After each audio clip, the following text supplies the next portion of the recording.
In Chapter 6, we officially choose the Conquest route, and are introduced to both the Nohrian and Hoshiden royals. I'm sticking with my Magic Boon, Resistance Bane, and Wyvern talent, so we can skip past the Branch of Fate and go right into Conquest's first battle. In this map, we have to defeat 4 enemies between the 4 Hoshiden royals and Yukimura. We can achieve this in 2 turns by activating the Dragon Vein to remove the water terrain, so we can draw over every enemy turn 1, and then pick up all but 1 of the kills on the next player phase. On our side, we still have Corrin, Felicia rejoins, and our Nohrian siblings temporarily join for this chapter. Elise will be on Dragon Vein duty, but Xander, Camilla, and Leo brings us up to 5 attacks. So, on top of our siblings' great offense and utility skills, we can just barely finish the necessary 4 kills turn 2. The hardest enemy to defeat is Ryoma, so of course he'll be the one to live. This puts the focus of the clear on reliably defeating Sakura, who is quite tricky. She starts far away on the woods tile, has the miracle skill, and we can't fight her on enemy phase. However, she will move to heal other enemies, and I've set it up so Yukimura will attack Felicia at the edge of Sakura's heal range. I've also left Leo in range to fight Takumi on enemy phase, and the 2 are in attack stance, so Felicia and Leo can reliably weaken their attackers.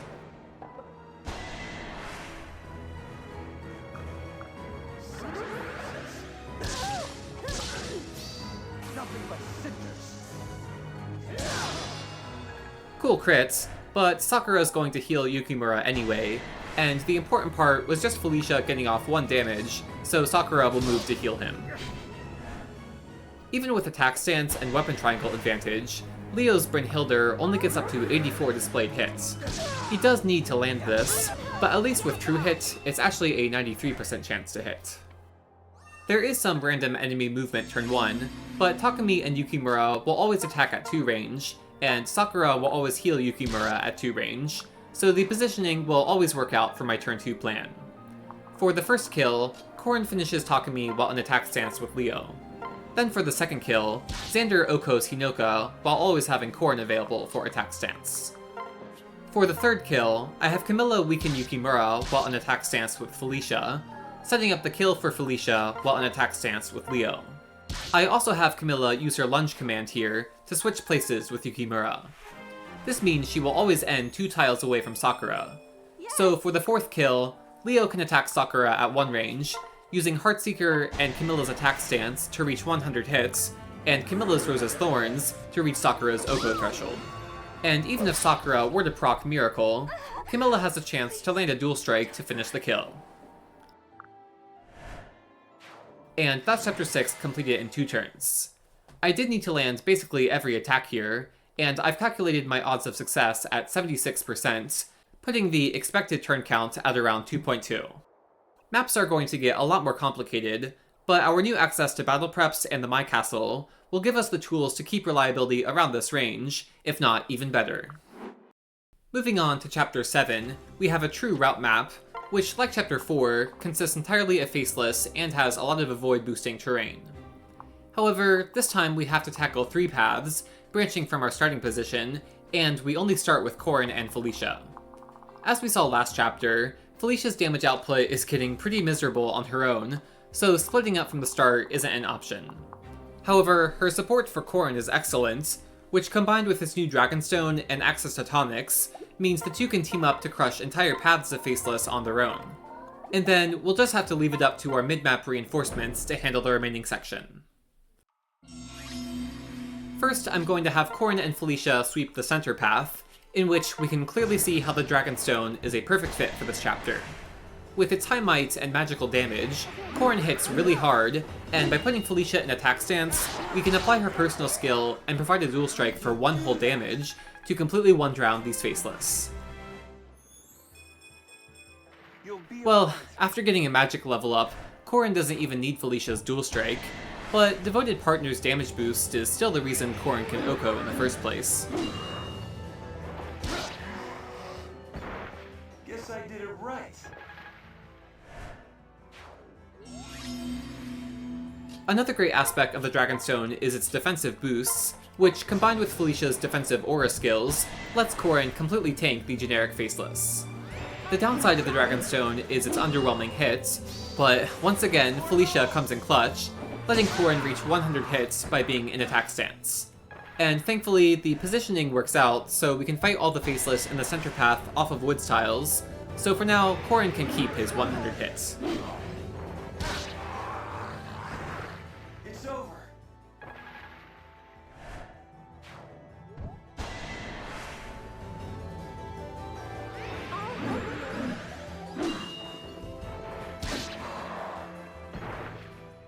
Sorry.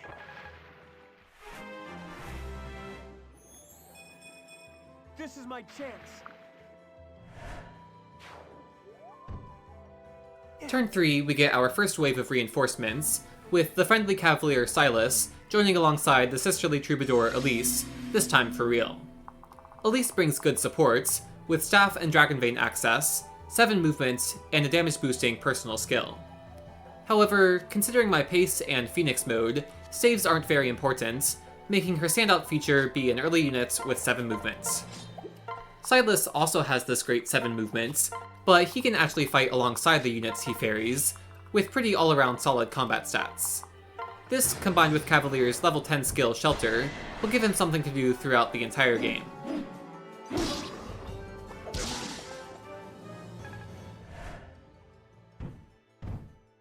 Turn 4, we get our other wave of reinforcements, with Elise's retainers following her into battle.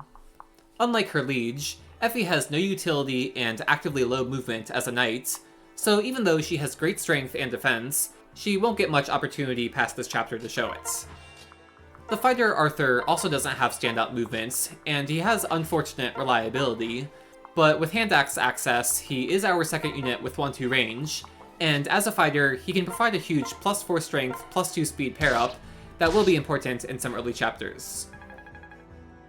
For our new units, I'm having Silas start off by moving Corrin further south, taking this opportunity to pick up some tonics from the convoy.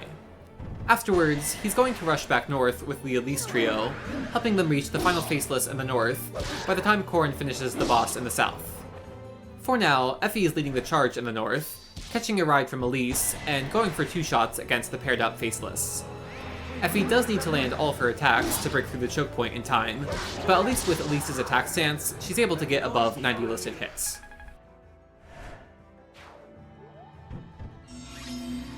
The boss group doesn't start moving until turn 5, and their path is full of woods tiles. So I can't reach them on turn 5, but utilizing pair up and Felicia's higher movement means we can still set up Corrin to reach them on turn 6. Likewise, Effie needs turn 5 to defeat the paired up Faceless, but the northwestern enemies started moving turn 4, so even Effie with her knight movement will be able to get in their range by turn 6.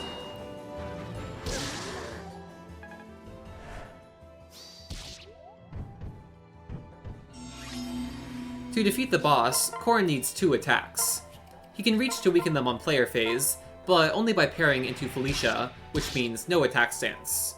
Also, the boss is a bit dodgier, and the generic Faceless is on the woods tile, so between his player phase attack and his 2 enemy phase kills, Corrin is going to have to land 3 attacks at around 90 listed hits. In the north, Arthur clears the way for Effie and Silas to get in range of their 2 final enemies. They can use each other's dual strikes to 1 round, and by having both use strength tonics, I can afford to have Effie use the weaker but more accurate bronze lance. This boss kill is going to get Corrin up to level 10. In a way, this is bad, as it'll take a while to level up through other classes and learn their skills. Also, learning Dragonfang is hardly a benefit, as it's an evil proc skill. Ultimately though, the delayed skills won't really matter, and I'm just happy that Corrin's getting a great head start with his level ups. The worst of this chapter's reliability comes from Silas's final round of combat, where Effie has to land a dual strike against a Faceless in a woods tile. Even with the bronze lance, she only gets 85 displayed hits, which isn't terrible, but combined with all the 90s we had to land, gives this clear, notably imperfect consistency. Altogether, I've calculated the odds of success for winning on turn 6 at around 78%. This just about ties with last chapter, but don't worry, I'll be able to get over 80%, if not well over 90% reliable clears for the rest of the run. Don't take all the glory. I'll return the favor.